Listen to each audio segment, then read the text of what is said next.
Welcome to the Business of Life podcast. Don't let fear and disengagement dictate the way you run your business or your life. Revolutionize the way things are done. Innovate, effect change, find your purpose. Friends, welcome to another episode of the Business of Life podcast. Today on the show, we're talking to Todd Welling, CEO and founder of the award-winning digital commerce agency, Overdose. Overdose have really tried to take on the way that digital commerce is done by putting the business outcomes of their clients and customers to the heart of what they do, and it's worked to help grow them. In the last few years, they've opened up offices worldwide, Auckland, Sydney, Melbourne, Brisbane, Singapore, London, Kiev, Berlin, Los Angeles, and the growth's continuing. And obviously with the company growing so rapidly, it comes a lot of challenges.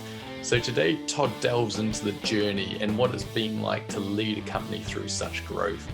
Gives us great advice on things that he's heard that's helped work for him, bad advice he's given, and what he would say to young entrepreneurs and people at the start of their venture. So please welcome with me, Todd Welling. Todd, thanks for joining us. A pleasure, Hanan. Pleasure.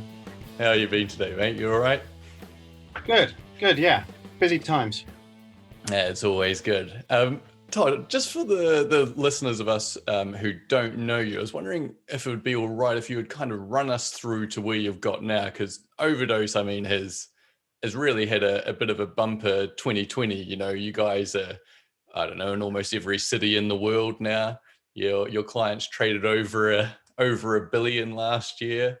You won the digital commerce partnership for APAC. You guys have had a fairly good 2020. Can you give us just a bit of the progression of how you got to where you are today? Yeah, sure thing, buddy. So I think it's quite interesting. I think you're a Kiwi in London, aren't you, at the moment? And I'm the other way around. So I'm a Londoner in New Zealand. So we crossed somewhere in the air. I started my career in London in investment banking. So originally worked in the derivative space, very tech heavy, building trading systems and real-time clearing systems and stuff like that. Fun career that took me around the world. I kind of bailed out of that when I was in my mid to late 20s and decided that I wanted to take a bit of destiny and control over my life. Played in lots of different spaces through hospitality, small business, had some calling back to tech. Started a little SI agency, which was kind of always where I wanted to be. Kind of found my strengths in that more of a service-based industry than a product-based industry. Sold that to my business partner at the time, and we started Overdose just over 5 years ago now. So we saw a very interesting opportunity and gap in the market to really, it was on multiple factors, to be honest. And then we saw there was an opportunity to switch up what was happening in market from a product features functions led style technical delivery agency into a group of individuals that could actually deliver business outcomes. So we also saw that there was no real global network of commerce-led agencies. Commerce was, agencies were being bought into other larger digital media houses, and we saw an opportunity to build something global and exciting that had commerce at its core. So myself and Ryan, we founded the company, and for about the first year, we stumbled around trying to make a salary and understand our reasons for existence. And originally we were kind of more of a small, high impact, high intensity kind of consultants for hire that didn't actually do any delivery, but did a lot of thought leadership, concept generation, running RFPs, so on and so forth. And slowly through that process, we got asked more and more to execute on what we were doing. So eventually we pulled the trigger and decided to grow out into something that had more delivery capabilities off the back of that. Wow. And then over that window, now 5 years later, we're a team of around about 300 staff, running about 11 offices, 3 more due to open very, very soon. We run essentially as a partnership product for, as a partnership service for our clients, where we are servicing both their technology, their marketing, their search, their strategy, their data, all of the regular tenets and pillars of what a digital agency looks like, but with everything super focused on commerce at its core. Yeah. So that's kind of us. That's an amazing overview. Thanks for that. I mean, one of the things which really I found really interesting and liked about you guys when I first read about you was that it seems like, I mean, I'm not an e-commerce expert by any means, but it seems like a lot of kind of digital agencies, commerce agencies are, I guess, more kind of standard buy, right? You kind of buy a prepackaged deal almost, and you guys seem a lot more customer centric, where it was tailored, it was directly related to the outcomes. So I guess, is that kind of been your biggest shift, is right, let's put customers first and let's actually be accountable to what that is that they need in their business, rather than kind of buying your product, off you go, whatever you do with it, you do with it type of thing? Yeah, solid question. I think you've nailed it in where we saw the market was failing, was that people were selling clients some very expensive high-end tools, but not really empowering them with the skills to drive and deliver on those tools, right? Yeah. And look, over the past 5 to 10 years, the way that software has purchased has changed insurmountably. We've moved from a buy the CD-ROMs off the shelf into a SaaS cloud distributed environment, and that continues to expand through Mac technologies and headless views on the world. But I think what we cornered on, and it wasn't really a shift, it's where we started from, was really understanding the psychology, the needs, the mentality of why we were doing what we were doing, what was our purpose, what was our mentality, as opposed to just looking at a pure margin play as to how can I clip the ticket on the way through them. So there's multiple parts to that. One of our core values is what we refer to as right sizing. So it's about selling our clients the right product, which is fit for purpose, fit for their skills, fit for the journey that they're on. We also took a very different view to what it meant to monetize our relationships. Look, we're in business. There has to be a profitability that goes through there. But we changed the mindset of what that looks like. And instead of looking at that as monetized through the sale of product or asset, we took a very long lifetime view of our relationship. So what that meant was that we didn't have to have those upfront stresses of selling the $1 million piece of kit because you had one shot at getting wallet share and trying to screw and squeeze your clients through that process. It's about selling them, is there a better model here? Is there a better space where, if we're nicer humans, if we put our values first, if we are actually accountable for the business results that happen on there, can we build loyalty and stickiness, through through resilience and persistence, that builds trust and honesty and integrity and humility at the core of what we do. It sounded a little bit leftist in one view, but we're pretty capitalist entrepreneurial people in the other view. And to be honest, it made sense in terms of where the world was going, was that a shared success model where you have that accountability, it's just critical to any new business that's going to market. And I think you actually nailed it there. Was the other gap that we saw in our market was there was, for a long time, some of the buzzwords in the industry were things like siloed services, best of breed services, hub and spoke models, where your typical way that you would corral a crew together to build you instead of digital products actually involved you having multiple engagements out there. So you'd have 3 or 4 different agencies: your brand, your SEO, your tech, your design, your strategy. Now, in theory and on paper, it sounds like a tremendous model, because you're bringing in the guys that only do one thing, and they are laser focused on that one thing. However, when you look at that in a practical view, what actually happens is that clients are having to expend multiple times to have that product management with each of those service providers. So it's innately inefficient there. There is a lot of gamification that happens in agency land, where if you're dealing with a best in breed partner that just does one thing, they're going to gamify all their KPIs to what they can influence. If I was an SEO agency and that's all I sold, I would just be focusing on your organic search results and the traffic that we've pushed through to you. Yeah. But you can't bank search results, right? You can only bank conversion and revenue that goes through. Yeah. But equally, you can't expect your search company to be accountable for your business goals. You can only be expected to be accountable for the things that they can influence. So true. It's what we refer to as that accountability loop, and it was really missing in industry. And then when you've got your multiple parties that are in there, you have knowledge leakage that happens through those parties, because the problem with the hub and the spokes is that everyone has to come back to the hub to go back out to the next spoke, right? And through each part, it's like Chinese whispers, like Hanan. Each time you whisper it to the next person, the message gets slightly further and further away from what the original intention was. So you've got natural inefficiencies, natural leakage, and an accountability loop that doesn't actually resonate back with your business.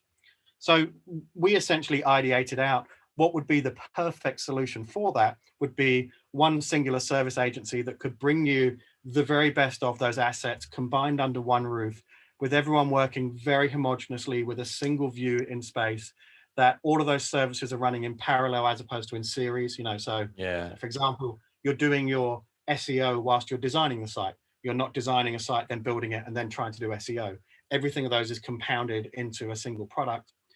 If you could do all of that, and you could rip out all of the bullshit layers that go with working with agencies where there's buzzy keywords and everything, if we could build a business where everyone was excited and proud of the work that we do, wouldn't that be a cool thing? And everyone said it's impossible. You just can't build that. You can't find the talent that's going to do that. Clients won't trust you. It's a high risk for clients because they're compounding services with a single provider. But 200 to 300 staff in 5 years, and some of the accounts that we get to work with, when you build the authenticity, the trust, the humility that goes with it, and you actually deliver on results, it works. I'll tell you what, it was really interesting. I was reading an article, I can't remember if it was by McKinsey or Gallup a month or two ago, but it was saying that obviously there's been this real, I guess, decade of kind of experts, like you've got your niche, you've got the one thing your company does. And they said the trend is now going towards your setup where actually people want something that's more in-house, can do pretty much everything. Like they don't just want to go to one company that does just SEO, because like you said, they're having so many links in the chain. There's so much that can go wrong at any one link. Having it all in one space becomes so much more accessible. And the other thing I found quite interesting from that research is they found that a lot of top talent wants to go to that because far more diversified in their work portfolio. I mean, a much more interesting day-to-day job, and you can see your global results being affected. So I imagine for you, like you kind of cracked onto it there, your employee engagement must be really high. Like people, they compared to what they used to do probably at an agency where it's very linear and you've got one thing and you don't quite see the results of what happens from that. Now you get to, it's like your baby, you're growing, you can kind of watch everything happen and change from every angle and know where you need to move. Have you found that's quite, like, it's almost like you don't need to, go out and recruit as much, you're getting naturally people drawn to you now? We have to go out and recruit still. That's still a thing. There's especially through COVID, there's been a lot of growth in the digital market. So people are after your talent all the time. We've got guys getting headhunted all the time through that. So the responsibility of staff retention sits wholly with the employer. It's not a monetary conversation. I think as soon as you've gone into a pure monetary conversation, you're either not paying your staff correctly, and you have an obligation as an employer to make sure that the rewards are not just soft, but there are hard rewards in there. It doesn't mean you necessarily have to or should be overpaying the market. Our environment isn't for everyone as well, Hanan. It's a pretty aggressive, fast-paced, growth-minded mindset. The people that enjoy it flourish incredibly well, and we've got guys. We've got very senior directors in the company that are in their mid to late 20s that are having a lot more success than I had at that age and achieving some tremendous things. And our attitude towards HR is that attitude is everything. We hire smart people and we hire ambitious people, and we give those people a length of rope to be amazing. We write very, very short job descriptions. We have this concept of leading staff out into deep water. We're there with the life ring to catch them when it all goes wrong and they take on too much. But we definitely look for those individuals that are ambitious. I would say it's a lot easier for us now to attract talent, and we're certainly a place where people, I'd like to think it looks pretty good on your CV to say that you've worked at Overdose now. So, there's a bit of vanity metrics that go with that. But, when we're opening up in new locations and we're, putting boots on the ground in, Berlin and Los Angeles, and people have never heard of us, there's still those challenges, and I think that the successes that Overdose have had have been being very true and honest to our roots and keeping those roots very well grounded. And whenever we, get to that position and you've had some phenomenal results and the ego starts to get ahead of yourself, we've got a really self-aware and transparent team, which is get off your high horse, boss. Get back down to earth. So, but look, as a founder, owner of a company, I can honestly tell you that the proudest moments of my career is seeing people flourish in an environment that I had a hand in creating.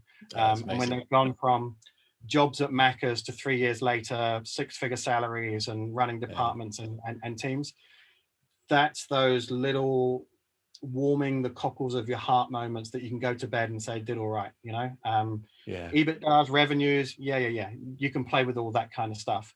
But when you have fundamentally provided an environment where somebody else can flourish through there, very hard to put a value on that. But those are the moments you look back to as a founder that keeps you keeping on, right? That's amazing. Pushing for the next space as well. But it's not given, right?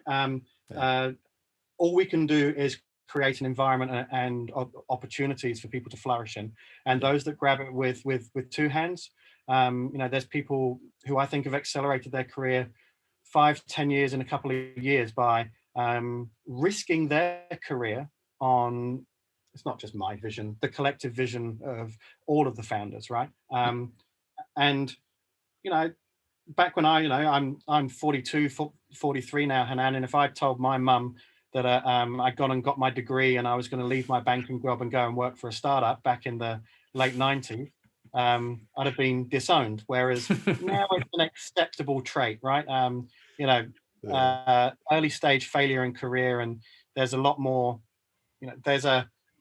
I refer to it as decoupling from consequence, right? Which is where cup half full individuals, your millennials, however you want to refer to them, but they are focused on what is the best case scenario that could happen and don't focus on the worst case scenario. If the worst case scenario does happen, it's faith and trust in yourself that maybe I picked the wrong one, but the next one she'll be right. And at the end of the day, those individuals at some point, by hook or by crook, will be successful. So the more people I can find like that, the more empowering and successful our business will always become as well, mate. Yeah, that's great. I was kind of wanting to dig into maybe a bit of your leadership style and how you view leadership. It seems like you're not the top-down leader, this is your directive, you have to do it. You don't have much agency. Are you very much the empowerment, I've put you in, do what you believe is, the thing to do because that's what you're hired to do, and you give a lot of people free rein to innovate and develop? Is that how you guys generally work? Yeah, incredibly flat architecture. No egos are allowed in the room. No arsehole, no dicks, no bullshit policy that goes with that. I think, having been asked that question before, the leadership style that I refer to is what I call a quarterback style of leadership, which is you're being thrown issues at you day in, day out. You have to look up at the landscape in front of you and you play what's in front of you, right? It would scare you if I told you we have never written a business plan. We do not have a business plan, right? we have some goals, and we have visions, and we have tactics and strategies that will reset monthly, quarterly to make that happen. But because we've retained 100% independence, we have no investors, none, right? Amazing. We have complete control over our destiny. I think it's one of the worst things that early stage businesses can do is to take on investors, because you start to lose control of the vocabulary of your business, the cadence, the direction, the goal setting that goes with that. And you see it's pretty good LinkedIn porn when people are posting, yeah, you just done my Series B and raised another 15 mil. We've walked away from so many opportunities to raise capital, and all of that comes down to is it's not control, it's not greed, it's not pride.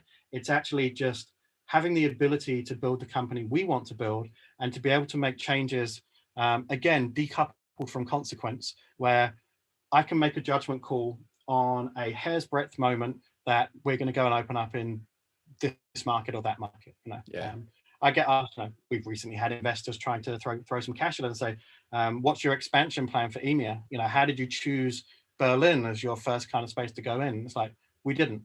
What we did is we went to market and said, we're looking for some amazing humans to join us on this journey. Through series of networks or events, we met the right person, and we just pulled the trigger and said, he's the one. That's the gut feel. That's those warm fuzzies. That's that spark in the eye. Let's just fucking go for it. And whether he'd been in Copenhagen, Stockholm, Amsterdam, or Berlin wasn't actually relevant. What was relevant was that there was a person there, and you've just got this good enough gumption that there's a lot of people there, and there's a lot of things that happen on the internet, and there's a lot of other big agencies. So there is certainly space in there. And the same thing goes with that growth mentality. Our leaders are given targets, of course. You've got to have something to aim for, but there's no horrific consequence if you've missed that by 5 or 10%. But there's also no reason they can't go 3-4 times faster as well through that process. So I think the art to genuinely good leadership in today's economy is hire the smartest, most ambitious people you can and give them the length of rope, right? The governance then is more around coaching than it is leadership. It's just popping up the guardrails now and then, tapping them back on course, right? So they can still see the horizon, they're still charging for it. And it's just keeping them within a few lanes, and that they're in a general positive direction, but don't define the exact firm concrete direction. If you've hired a smart person, let them be bloody smart. Don't do their job for. What's the point? Yeah, too true. I always like it. One of my business partners, he gives an idea. He always calls like leadership as ballsy. He likes to say, he's like, you're a leader, you sit in the middle, and he's like, you hire everyone around you, they're the experts, and he's like, you just kind of tilt the ball around to wherever you need it to be. He's like, I don't know, I'm not an expert in these areas, how would I know? He's like, I just help guide the people that need to lead, you put them to the forefront, like, this is what we need, you go do that now because that's what I hired you to do. And I was like, I think that's amazing. I was like, I love when you see that. It saddens me to see that kind of top-down leadership where you just know they've got this directive. It probably worked for them at some point early in their career, and then it just stifles innovation. Like there's no room for questioning. There's no room to try side tangents or try different areas. It's just you're stuck in this one plane. So yeah, it's great to see, and I imagine this is why you'll continue to grow, because you actually allow people who are smart to do what they're hired to do and create and innovate and make moves. You're bound to go up. And I think one of the difficulties that digital businesses have is that when people are growing inside your organization, their intrinsic value is increasing all the time, right? And there is a distinct temptation to say, well, I found you, I trained you, I did this, vis-a-vis, I have the right to underpay you by 20 grand in the market, right? It's incredibly naive. You have to pay market rates, right? If you pay market rates and you reward your people correctly, everything else is fine, as long as they value the opportunity that's inside your business. I think as soon as I genuinely believe that whenever you have an HR situation which comes down to, I could earn more doing this over there, it's not actually about the money. it's actually about the role and the opportunities, and you've missed something else, right? Yeah. Um, Very true. yeah, so it's a tough balancing act, but we don't have any big rallying war cries. There's no revving up the team or anything like that. We make sure we hire people that have shared values to ourselves. We communicate our purpose and our values to them, and it's their opportunity to adapt those into their own psyche and throw those back out to the world. You don't have to talk the way I talk or as fast as I talk, or share the same vision as what I do. As long as you believe that we're on the right trajectory collectively, you can move at whatever pace you want in the organization. And the flip side of that, Hanan, is you don't want everyone running a million miles an hour, right? We need guys that are, kind of task orientated, very happy in their skin, and very content with the level that they're at.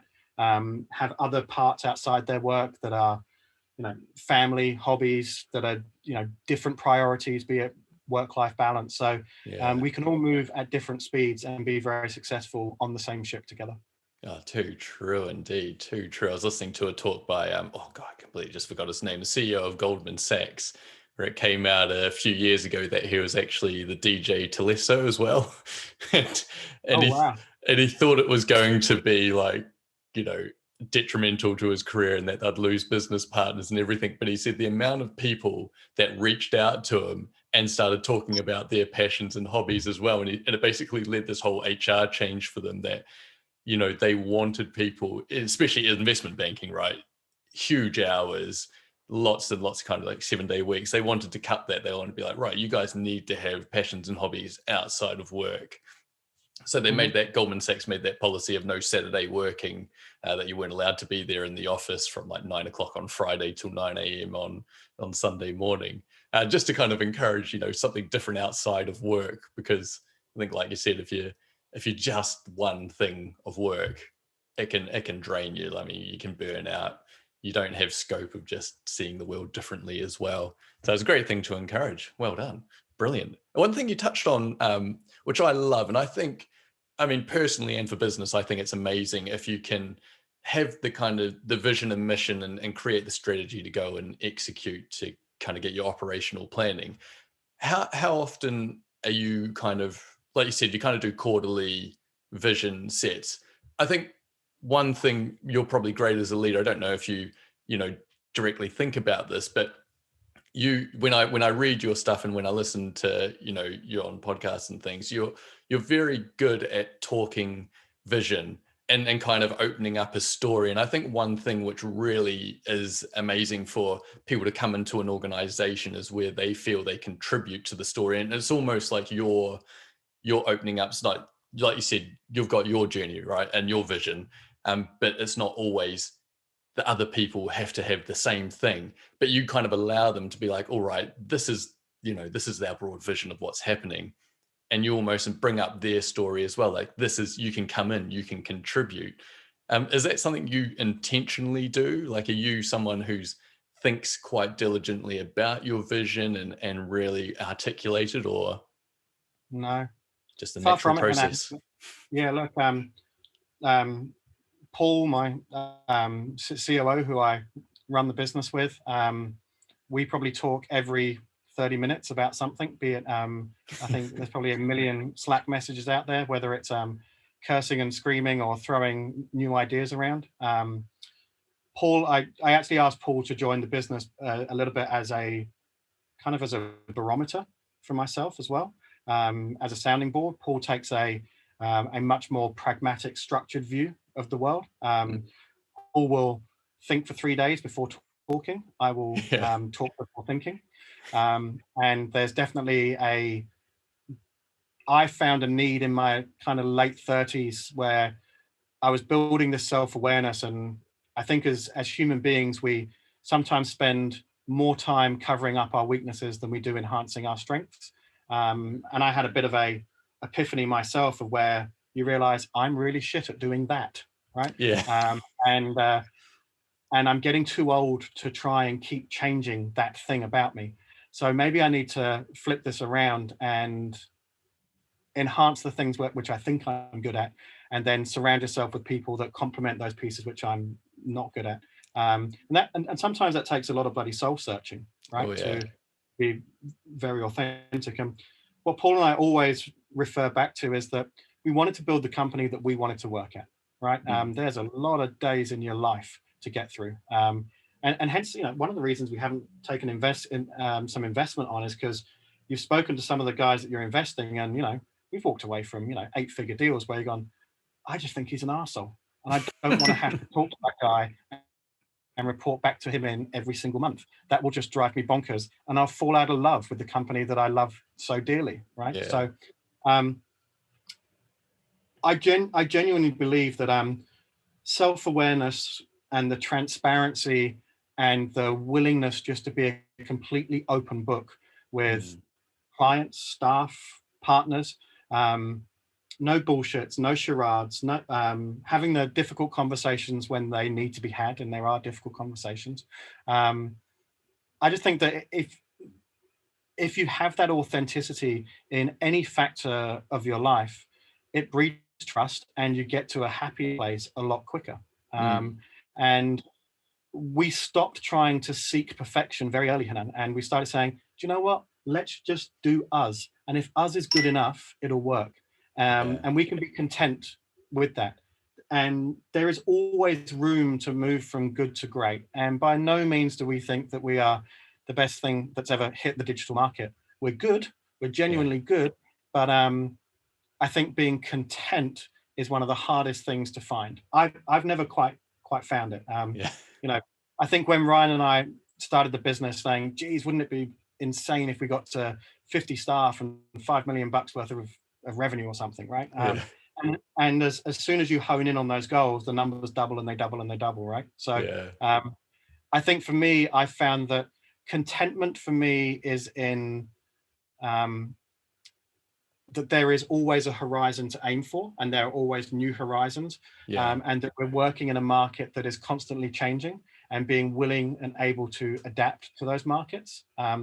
It's not being in love with who we are or what worked last year. It's actually the excitement of seeing what's ahead of us and having a leadership team around us that all share that values of what's new, what's next. If it's not working, burn it. Let's move on, right? You don't have to hold on to those legacy businesses. And, you've worked in tech, and you've seen so many products and services that hold on to their legacy, and they hold on to it so dearly and so tightly because it used to give them such incredible results. And you wait too long and you procrastinate, and, I guarantee you there's a couple of guys sitting in San Fran living off bloody ramen noodles that are reinventing the world at a speed that you and I can't imagine. And suddenly they hit the market and you're like,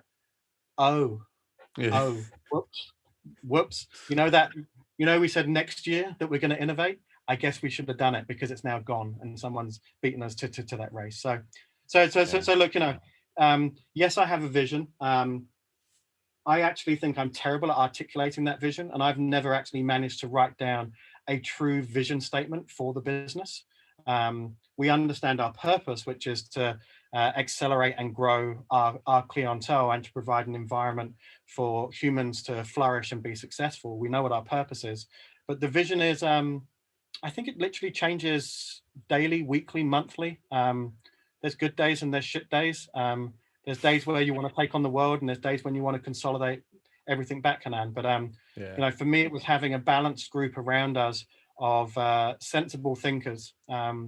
Not if I had surrounded myself with other hyperactive, restless people, I think we would have broken the business. And one of the most important parts we did was have that duopoly of leadership. So everything we do now, whenever we open up a new office, we look for joint leadership. So we always look for a MD and a GM, right? Nice. One person has to be thinking upwards and outwards, right? And is looking beyond the P&L and has a vision, for want of a better word. And one has to be looking downwards and internally and operationally.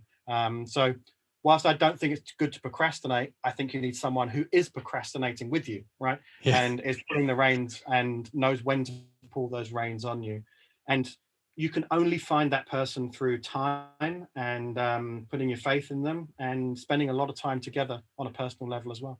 I think you're right there. I mean, especially a working relationship. I've heard a lot of people say, you know, opening a business with a business partner is much like a marriage where you're going to be investing a lot, and you've got to make sure that, you know, you've got the right person. So sourcing the team at the start of who you really trust and, you know, you can work with is vitally important, I'd say, as well. But there's no formula to that either, right? I think it took me and Paul almost a year to click and to really suddenly start understanding each other. And I actually think for the first year we worked together, we both literally did the same job and just turned up to the same meetings, and it was a complete waste of money for both of us. And then we started to divide up, and the trust builds. And I would say 95% of the time, we know what the other person is going to say, and you share that thought leadership with them. Yeah. So I don't think there's a shortcut to that. And when you have those relationships, and look, it's not just myself and Paul, there's, you know, another 6 or 7 chiefs of in the business, but you share that synergy and like-mindedness. You know, you've kind of spent enough time in New Zealand to understand that Kiwi irreverence and self-deprecation. And you know, if you ever come to New Zealand and you walk in the door with an ego, you just get laughed at, right? Very different to the Australian market, right? There's just no bravado here, none. No. And it's a really enlightening place to be. Yeah, old tall poppy syndrome. Cut them down. There's a bit of that, but what's interesting with that tall poppy syndrome is I think it's a little bit good, right? So I know people like to knock down those that are successful. What's also happened with that is that it's made people that are successful not really want to scream it from the rooftops. So when you see people, you know, that are going out for a fish in the boat ramp, they're turning up in a Hilux and, you know, drinking lime reds and wearing stubbies, you know. There's this very interesting thing that happens in the New Zealand culture where being average, being the normal bloke, right, just being an average guy is actually seen as almost the highest level of social class, right? Yeah. If you're out there and you're running Instagram influencers and you're dressed up to the nines in designer clothes and turning up in your Tesla, people are just like, big. So it's I think by some reverse psychology, the tall poppy syndrome actually keeps a lot of people grounded as well. Yeah. I mean, New Zealand, like you said, it's kind of got that kind of humble servant leadership. I always tell my friends over here, one of the examples I love the best of it, it's obviously an All Blacks example, was when Robbie Deans, after he'd been assistant coaching at the All Blacks, went on to coach Australia. And someone asked him after he finished up his time coaching Australia, like, what was the main difference you saw between the All Blacks and Australia? And he goes, the main difference, that I've noticed, he goes, say after a game when you're in Australia, all the guys come into the changing room, you know, take your kit off, everything like that, get changed, get on the team bus.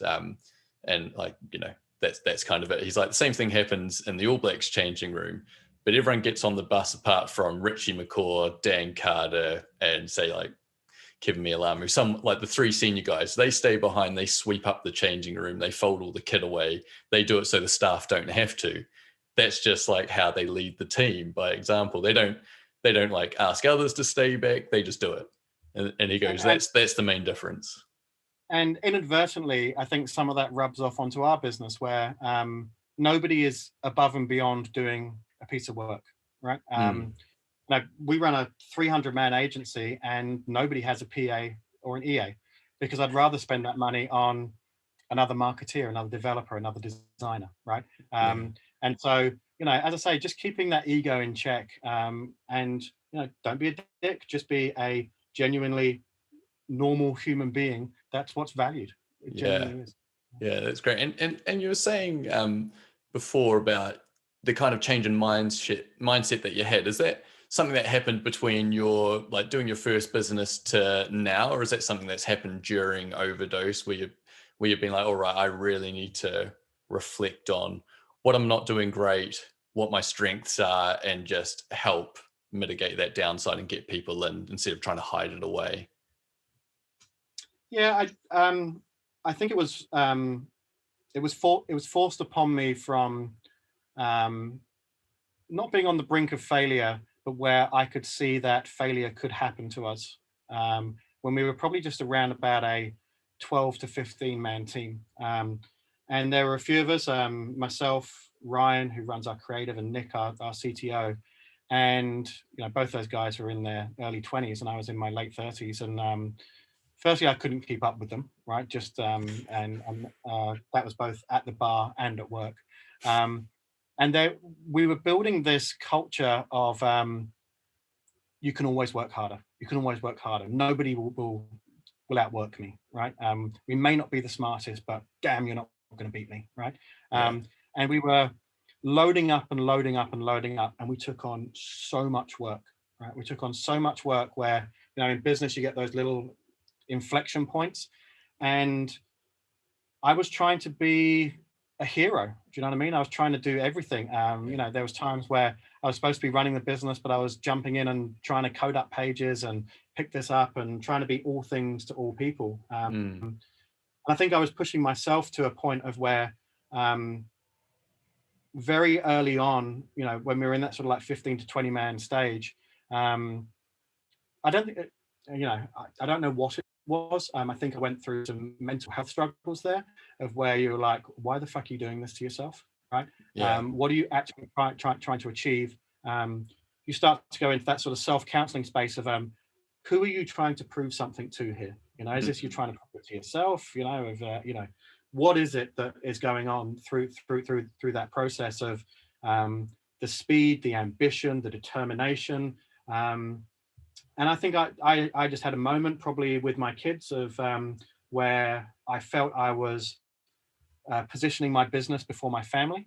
And I would say that's a 51-49% relationship, and the 2% jumps over the fence all the time, and is a tough balance, because the success of my family is inextricably linked to the success of your business, right? But you can't stop loving your kids through that process either.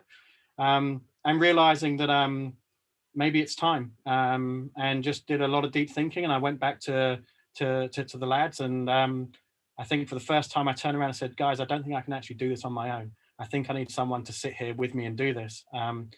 And we rationalized it. And I think that's the human nature, is that you look for a physiological, psychological thing that's happening, and then you wrap it with facts around you, which is to bullshit prove that you're correct. And one of the things that we were going through there was we were looking to enter into the Australian market, and we made that decision.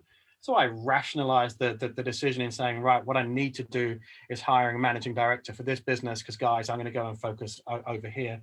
But I think what was really happening was just that click of self-awareness. And I don't know whether it's an age thing. I don't think you can tell someone to go and do it. I think you have to find it, and you have to run into a few glass walls and fall flat on your ass. I think you have to have those moments where you almost write down your life priorities, and you write them down very, very, very honestly of what's important to you. And, personally to me, professional fulfillment is massive to me, right? The fact that I feel that I have done good, and you did all right, boy, kind of attitude. That's incredibly important to me. Incredibly hard to articulate what that means, incredibly hard to quantify what it is, but it was a thing. And I have the same conversations with my wife, which is, when will you be content? It's like, I don't think I will actually be content. I used to think it was a number. I used to think contentfulness was a number, and you had to get to this point. But I think for me, it was actually having that vision in front of me. And I think as soon as all of us opened ourselves up and we went through that internal space of self-awareness, the business started to flourish. The staff started to see opportunities in front of them. If you can stand in front of your staff and be incredibly authentic, I think one of the guys still give me a really hard time about it. And it was after about 18 months or 2 years, which was at our Christmas event, and I was telling the guys how proud I was, and I really welled up, right, and started crying, and because I was just so genuinely fucking proud of what we'd achieved as a group together. And I felt like an absolute prick, but it was probably that galvanizing moment that wasn't planned, wasn't scripted, wasn't structured, and it was real. And I don't think you can fake real, right? So I don't know. I don't know where it came from. I don't know what it was, but it was a thing. And I expect that for many people, it actually happens probably a dozen times before you actually let it out. Do you know what I mean? And Yeah. you actually get that moment in your life and going, I'm actually going to give into this now and let this take me on that next round of the journey. I'm not sure if it was, I'm not a spiritual person, but I guess that's how some people manifest it, that, they find that thing that drives them forward. Yeah. Yeah. Yeah, mate. I'm rambling, Hanan, It's because I'm looking insightful. for words and I can't find the words. No, But what I'm saying is that you just can't fake it, right? no. And you've just got to let it be. Yeah, it's great. Thanks for sharing that. It's good to see the the humanness that comes with this. It's not just business. It's you got real people working, real people leading. I think it's great to humanize things like that. It helps put a lot of people at ease. I think it helps dispel a lot of myths around what it is to be a leader as well. Kind of strong. So a lot of people find that, well, a lot of people think that sometimes emotion and other vulnerabilities are weak when, they're actually quite, like you said, they're actually really powerful and they're really strong and they galvanize together. So yeah, it's great. Well done. I think it's leading from the forefront, showing your team what it actually means to be a leader and to be part of something. Yeah, Yeah. congratulations. Yeah. What scares me is that people that are listening to this are going to go and start chopping onions before their next meeting and just laying it on. Like you said, people can see through. I think when you're so disingenuous, especially around something like emotion, I mean, it's easy. You can read the psychology literature and you see the microfacial expressions you can't fake. We're unbelievably good at people at picking those up intuitively. Like, we might not know why, but you can tell when someone's just not real, and it makes you distrust them so much more. There's an interesting principle in psychology called mismatching, where your kind of internal feelings don't match your facial expressions, and people tend not to trust those people anywhere near as much as people who can articulate with their face what they actually feel inside. So they kind of common example is, they're like, if you watch episodes of, like, say, Friends with the sound off, you can generally understand what's happening in the scene because they're actors and they can, like, express facially and with their body what's going on. But some people, especially autistic people, this is where it falls down. They don't express physically through their face what they're feeling inside. And so people quite often don't get the inference of what's happening with them. So it is really interesting, when you say things like that, like, there is this big gap between sometimes what you feel inside and what you put out to the outside, and people, if they see it as fake, will distrust, and that's a very hard bit of trust to get back from people. So yeah, not good advice to anyone to cut onions to cry before a meeting to make it seem like they're genuinely sad. One thing before we finish up, Todd, I'd love to ask you, if you kind of reflect back on all your time starting up the two companies, for any kind of founders or anyone in a new, early stages of their venture, do you have any kind of pearls of wisdom that you would give them that you have found for yourself? Those are those $64 million questions, right? Oh yeah. I think some of the worst advice, let's start with the worst advice that I've heard on other podcasts that people are given. I think some of the worst advice you can give young entrepreneurs is follow your passion. I think it's absolutely terrible, terrible advice that is given. There are very, very few people in this world that started from a point of passion. I think if you start taking out movie stars, sportsmen, and musicians, right, eliminate all of those guys. When you look at the successful entrepreneurs out there, Musk wasn't passionate about cars or payment gateways. That wasn't his passion. Yeah. What you've got to do is you've got to find something which you are exceptionally good at.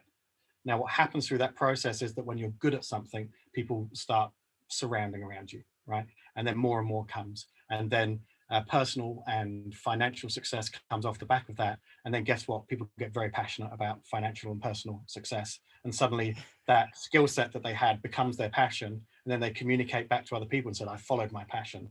It's like, I think it's horseshit most of the time. And we Yeah. see, I get approached by startups all the time for advisory roles. And the ones that work genuinely aren't from a passion of I love horses, so I'm starting a horses app. Do you know what I mean? It actually comes from genuinely understand where you add value to the world, where you are exceptional, and then become passionate about what you are exceptional at. Right? Don't try to be passionate and then be excellent. Otherwise, you end up being a sportsman or a musician. Right? That's where that goes. Yeah.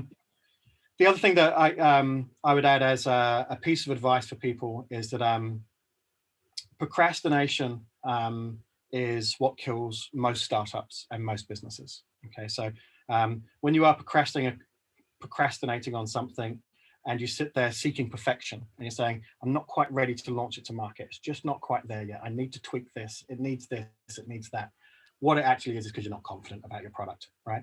And that procrastination and that seeking of perfection and excellence is actually because there's a different problem behind the scene that you lack the confidence of what that product actually is. Yeah. So in a young business that we went through, and as I say, we found balance now, but where we started was that speed of execution, decoupling from consequence, and just saying, I think this is right, I'm going to go.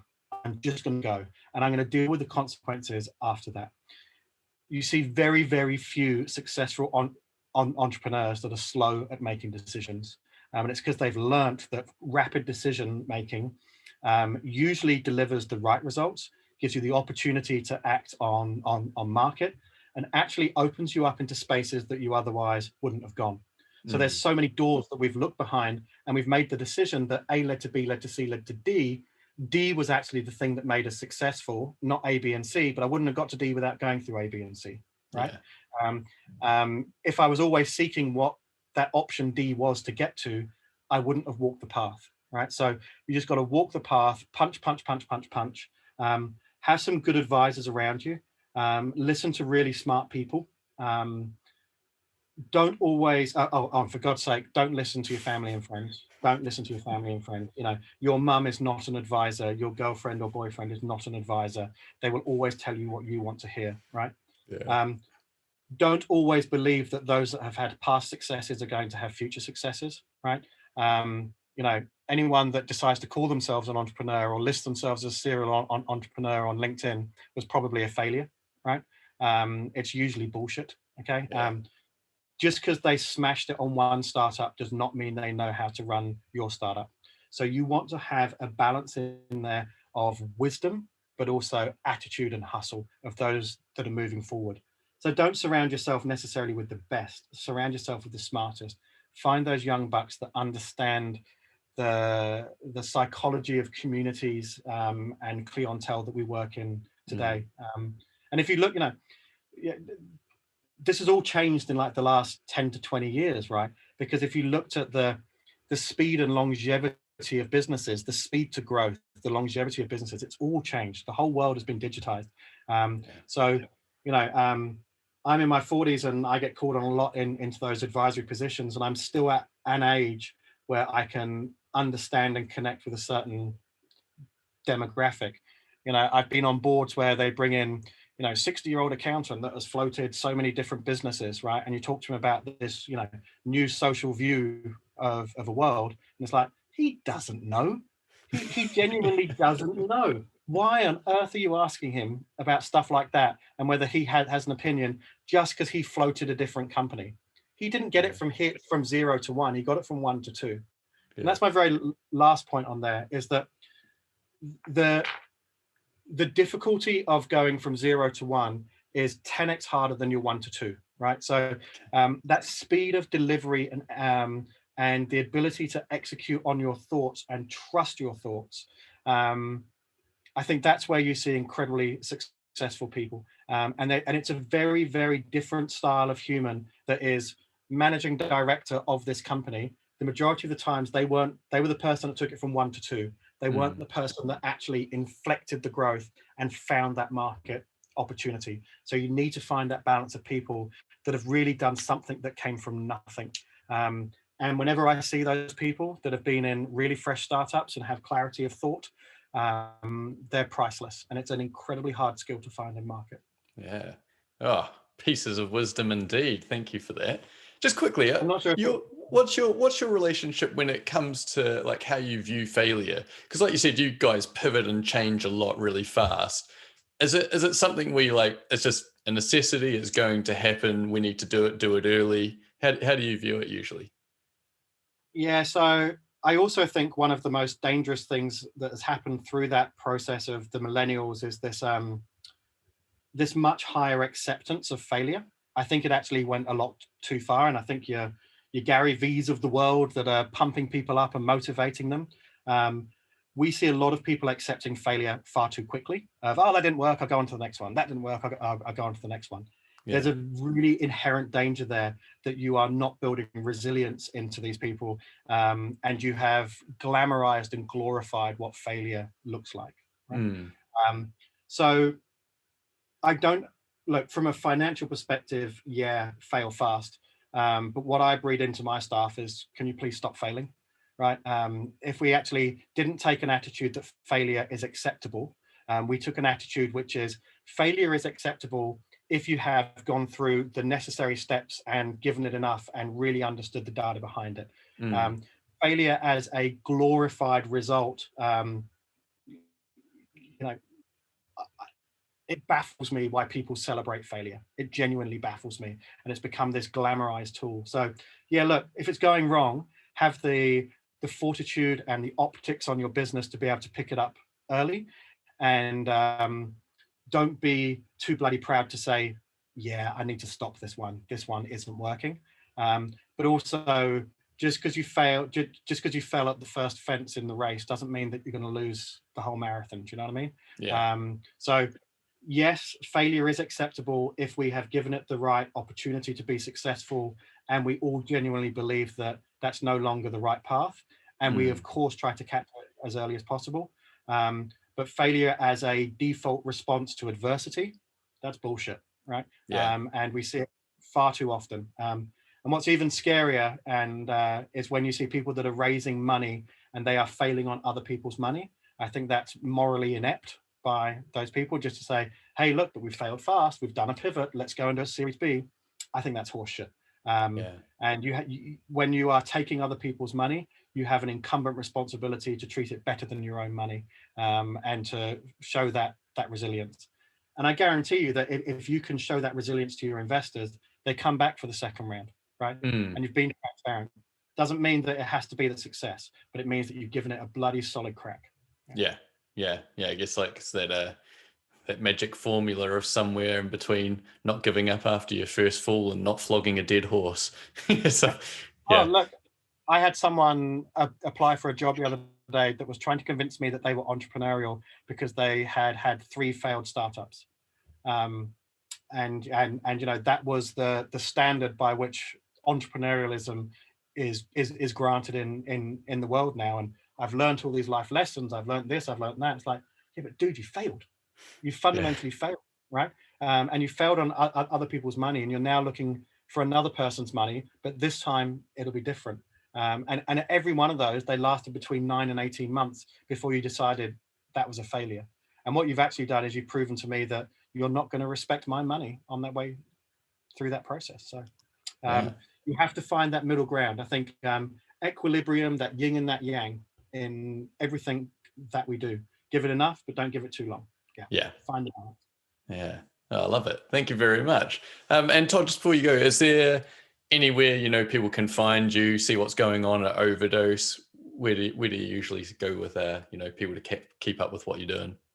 Yeah, dude, look, I'm not someone who particularly loves the limelight or loves being the person on show. I try to hide in the shadows, but we have to come and do things like this, and I really enjoy the conversation, and I feel like I'm talking to you, and then I forget that anyone else is going to listen to this. So you'll find us on LinkedIn, or go to overdose.digital. If you want to find us, you'll find us. We're out there. Yeah, good man. Well, thank you so much for your time today, and I hope that 2021 continues to be one of good times and more growth for you guys. Yeah, dude, I think it's going to be a doozy, and I appreciate you inviting me for the opportunity. It's been an awesome chat. Yeah, thanks for coming. Talk to you later. Man, stay well. Cheers. Bye. Thanks for watching. If you want to join the revolution, follow and subscribe here. And if you want to revolutionize the way your business and your life is run, then contact us to find out more about our consulting and coaching packages. You can contact us via email, admin@hustonconsultants.co.uk.